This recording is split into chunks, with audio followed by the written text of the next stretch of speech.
There's probably far too many stories I could tell. You know, when I look back at our amazing lives growing up together and you know, the fun that we had, the sort of strongest memories are being on the farm with Doddie and Kathy and the boys. That's where he was happiest. He was a nightmare. He was a nightmare.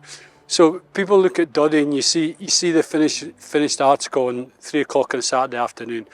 Doddie was conservative at training at best. I was trying to improve, I was working hard in the gym, all this sort of stuff. He would get in there, he'd wander about the gym, he'd have a couple of jokes, he'd do a couple of reps on the bench press, and he just had no interest in sort of any sort of training. But come 3 o'clock, he had this competitive streak. I think this is sort of a little bit of the icing on the cake really for, what can I say, for someone that used to walk into a room and probably lift not only the mood in the room, but definitely the decibels as well. Legend. And it's easy to say that with everything that's happened over the last few years and the way that he fought the M&D, which is obviously legendary in terms of how he did it. But even before that, it was a player and a man that I looked up to.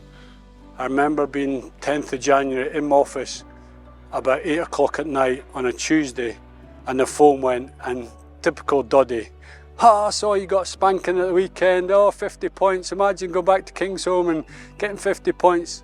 And the usual bravado with Doddie, and then just out the blue, I've got M&D. I suppose the grieving process began almost then, despite his positivity and his determination to remain upbeat and to do all he could to fight M&D and to be, you know, a figurehead for the disease. Absolutely delighted to see Doddie inducted into the RPA Hall of Fame. One hell of a character. Very fortunate to have known Doddie and all the great work that he's done over the past few years raising awareness for M&D. I've said this in the past, but everybody loves Doddie Weir, and it's completely true, and that's why everyone is desperate. It's desperate to help, you know, to do as much as they can and to raise as much as they can.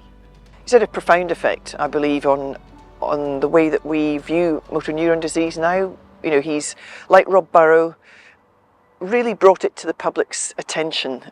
I always think about Doddie. He used to always say, enjoy life while you can, keep smiling, and never ever give up. And I think that's just a testament to the man.